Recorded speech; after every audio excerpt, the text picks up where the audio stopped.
गुरु प्यारी साध संगत जी, बाबा जी ने आज अपनी वाणी में एक ऐसे महत्वपूर्ण विषय पर चर्चा की जो हमारे दैनिक जीवन, हमारे घर परिवार और हमारी समृद्धि से सीधा जुड़ी हुई है। ये ज्ञान हमें जीवन के सरल सिद्धांतों की याद दिलाता है, जिनका पालन करके हम अपने घर में सकारात्मक ऊर्जा, शांति और वैभव को स्थायी रूप से आमंत्रित कर सकते हैं। कहा जाता है कि प्रातःकाल का समय बहुत पवित्र और ऊर्जावान होता है। इस समय की शुरुआत कैसे होती है, इसका प्रभाव हमारे पूरे दिन और दीर्घकाल में हमारे जीवन पर पड़ता है। विशेष रूप से घर की मुख्य महिलाएं यदि अपनी सुबह की दिनचर्या में कुछ विशेष बातों का ध्यान रखें, तो वो घर सदैव समृद्धि और आनंद से भरा रहता है। ऐसी मान्यता है कि इन सरल कार्यों से घर में धन, सुख और शांति की अधिष्ठाता देवी की विशेष कृपा बनी रहती है। तो आइए जानते हैं उन 4 मुख्य नियमों के बारे में जिन्हें अपनाकर हर माता बहन अपने घर को एक समृद्धिशाली और खुशहाल स्थान बना सकती है। इन नियमों का नियमित पालन करने से जीवन की अनेकों बाधाएं स्वतः दूर होने लगती हैं, मनोकामनाएं पूर्ण होती हैं और घर में सदैव एक सकारात्मक वातावरण बना रहता है। यहाँ तक कि धन संबंधी चिंताएं और ऋण की स्थिति भी धीरे धीरे सुधरने लगती है।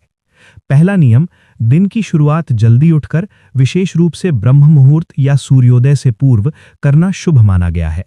उठकर स्नान आदि से निवृत्त होकर सबसे पहले घर की सफाई करें। इसके पश्चात अपने घर के मुख्य द्वार मेन गेट पर पवित्र जल का छिड़काव करें। ये जल यदि संभव हो तो घर के रसोई घर अथवा पीने के पानी के स्थान से भरा हुआ हो तो अधिक श्रेयस्कर रहता है। इस क्रिया का महत्व छिड़काव में है, पानी फैलाने या धोने में नहीं। अपने दाहिने हाथ की हथेली में जल लेकर धीरे से घर के प्रवेश स्थल के सामने की भूमि पर छिड़क दें। ऐसी मान्यता है कि ये कर्म घर में पवित्रता और सकारात्मक ऊर्जा का संचार करता है तथा दिव्य शक्तियों को आमंत्रित करता है। दूसरा नियम, सुबह की पूजा अर्चना के पश्चात घर के मुख्य द्वार की चौखट पर एक दीपक जलाकर रखें। ये दीपक तेल या घी का हो सकता है। लंबी बत्ती वाला दीपक विशेष फलदायी माना जाता है। ये प्रकाश सिर्फ एक दिया नहीं, बल्कि घर के प्रवेश पर ज्ञान, समृद्धि और आशा का प्रतीक है। ये घर को नकारात्मक ऊर्जाओं से बचाता है और सकारात्मक शक्तियों के आगमन का मार्ग प्रशस्त करता है। तीसरा नियम, घर के मुख्य द्वार पर प्रतिदिन एक छोटी सी सुंदर रंगोली, स्वस्तिक या चावल के आटे से बना सरल चिन्ह अवश्य बनाएं। ये कला न केवल घर की शोभा बढ़ाती है, बल्कि इसे सौभाग्य और रचनात्मक ऊर्जा का केंद्र भी बनाती है। ये सरल कार्य घर के वातावरण में आनंद और उत्साह का संचार करता है। चौथा नियम, घर के मुख्य द्वार के पास किसी भी एक ओर एक साफ कलश, लोटा या पात्र में ताज़ा जल भरकर रखें। इस जल को दिन भर के लिए वहीं रहने दें। ये कलश समृद्धि और पवित्रता का प्रतीक है। ये घर में जीवन की शुद्धता और अक्षय भंडार का आह्वान करता है। इन 4 कार्यों को प्रतिदिन करने से घर का वातावरण पवित्र और आकर्षक बनता है। ऐसा विश्वास है कि ये क्रियाएं समृद्धि की देवी को विशेष रूप से प्रसन्न करती हैं और वो उस घर में निवास करने के लिए आकर्षित होती हैं। जहां उनकी कृपा होती है, वहां धन धान्य की कमी नहीं रहती, ऋण दूर होते हैं और परिवार में प्रेम तथा सद्भाव बना रहता है। अब बात करते हैं वे गलतियां जिनसे बचना आवश्यक है। जिस प्रकार कुछ कार्यों से सकारात्मक शक्तियों को आमंत्रित किया जा सकता है, वहीं कुछ आदतें ऐसी भी हैं जो अवांछित परिस्थितियों को निमंत्रण दे सकती हैं। इनसे बचने का प्रयास अवश्य करें। 1. देर तक सोना। सूर्योदय के बाद लंबे समय तक सोते रहना उचित नहीं माना जाता। प्रातः जल्दी उठकर दिन की सक्रिय शुरुआत करें। रात के बर्तन सुबह तक रखना। रात के खाने के बाद उपयोग में आए बर्तनों को साफ करके रख देना चाहिए। सुबह तक गंदे बर्तन रखे रहना अनुचित माना जाता है। दोपहर को गहरी नींद लेना। दोपहर को विश्राम किया जा सकता है, परंतु गहरी नींद में सोने से बचना चाहिए। सुबह सुबह कलह या गंदगी। घर में सुबह के समय कलह का वातावरण या इधर-उधर गंदगी का रहना अशुभ माना जाता है। सफाई और प्रेमपूर्ण वातावरण बनाए रखें। नींबू और मिर्ची एक साथ रखना। नींबू और हरी मिर्च को एक साथ रखने की बजाय अलग-अलग स्थानों पर रखना उचित माना जाता है। अक्सर लोग इन्हें घर के बाहर टांगते हैं ताकि नकारात्मक प्रभाव दूर रहे। अब हम संगत जी एक साखी सुनते हैं जो आपको ऐसे मंत्रमुग्ध कर देगी। एक छोटे से गांव में सुभद्रा नाम की एक विधवा महिला अपने 8 वर्षीय पुत्र गोपाल के साथ रहती थीं। उनकी आजीविका का एकमात्र साधन उनकी छोटी सी खेतीहर जमीन थी, जिस पर वो मौसमी सब्जियां उगाती थीं। एक वर्ष भयंकर सूखा पड़ा। आकाश में बादल नहीं, खेतों में हरियाली नहीं और घरों के भंडार धीरे धीरे खाली होते जा रहे थे। मकर संक्रांति का दिन नजदीक था। इस दिन खिचड़ी बनाने और दान देने की परंपरा थी, क्योंकि ऐसी मान्यता थी कि इस दिन मां अन्नपूर्णा धरती पर भ्रमण करती हैं और जिस घर में सच्चे हृदय से बनी खिचड़ी का भोग लगता है, वहां वे सदैव के लिए अन्न का भंडार भर देती हैं। पर सुभद्रा के घर में तो 2 मुट्ठी चावल और थोड़ी सी दाल के अलावा कुछ नहीं बचा था। गोपाल बार बार पूछता, मां इस बार हम खिचड़ी बनाएंगे ना? पूरे गांव में उसकी खुशबू फैलेगी ना? सुभद्रा का हृदय द्रवित उठा। उसने अपने छोटे से भंडार में देखा, खाने योग्य अनाज तो नहीं था, पर उसकी आंखें एक छोटे से मिट्टी के बर्तन पर टिक गईं जिसमें अगले सीजन के लिए बचाए गए बीज थे। चने, मूंग, मटर के दाने। ये दाने ही उनकी भविष्य की आशा थे। एक आंतरिक आवाज ने कहा, इन्हें बोया जाए न कि पकाया जाए।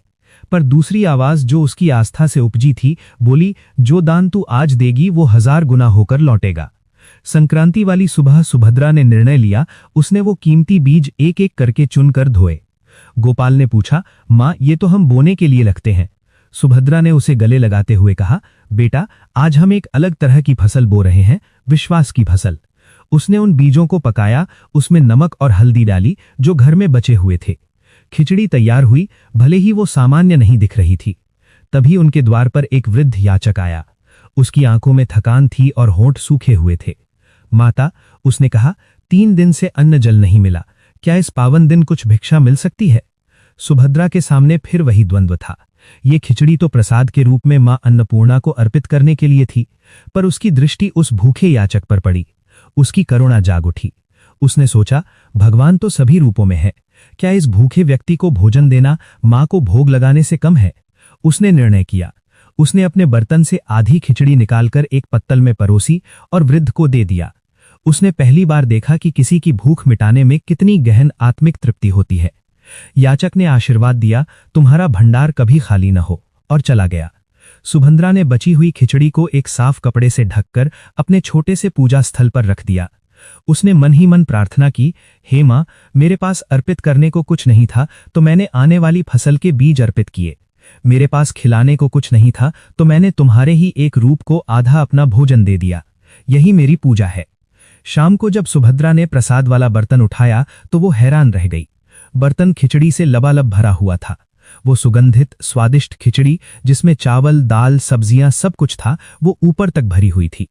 गोपाल खुशी से झूम उठा, पर सुभद्रा ने पहले गांव के बाकी गरीब परिवारों को, जो उससे भी अधिक दुख में थे, उस खिचड़ी में से भाग बांटा। अद्भुत बात यह थी कि बर्तन खाली ही नहीं हो रहा था। जितना वो बांटती उतना ही वो फिर से भर जाता था। ये चमत्कार पूरे गांव में फैल गया। लोग आश्चर्य से देखते रहे। तभी गांव के मंदिर के पुजारी, जो एक ज्ञानी व्यक्ति थे, वहां पहुंचे। उन्होंने पूरी घटना सुनी और मुस्कुराए। उन्होंने सुभद्रा से कहा, बेटी, तुम्हें मां का वरदान मिल गया है, पर यह वरदान उन बीजों के कारण नहीं मिला, नहीं उस खिचड़ी के कारण जो तुमने बनाई। ये वरदान मिला है तुम्हारे उस विश्वास के कारण जिसने तुम्हें भविष्य की आशा त्यागने के लिए प्रेरित किया। ये वरदान मिला है तुम्हारी करुणा के कारण जिसने तुम्हें अपना आधा भोजन एक अंजन को देने को कहा। तुमने अन्न के बीज नहीं बल्कि श्रद्धा और दया के बीज बोए थे, और मां अन्नपूर्णा ने उनकी फसल तुम्हें 100 गुनी करके लौटा दी। रात को सुभद्रा के सपने में एक दिव्य नारी प्रकट हुई, जिनके एक हाथ में अक्षय पात्र था और दूसरे हाथ से वो आशीर्वाद दे रही थी। मां बोली, पुत्री, मैं केवल अन्न की देवी नहीं हूं, मैं उस तृप्ति की देवी हूं जो त्याग और विश्वास से आती है।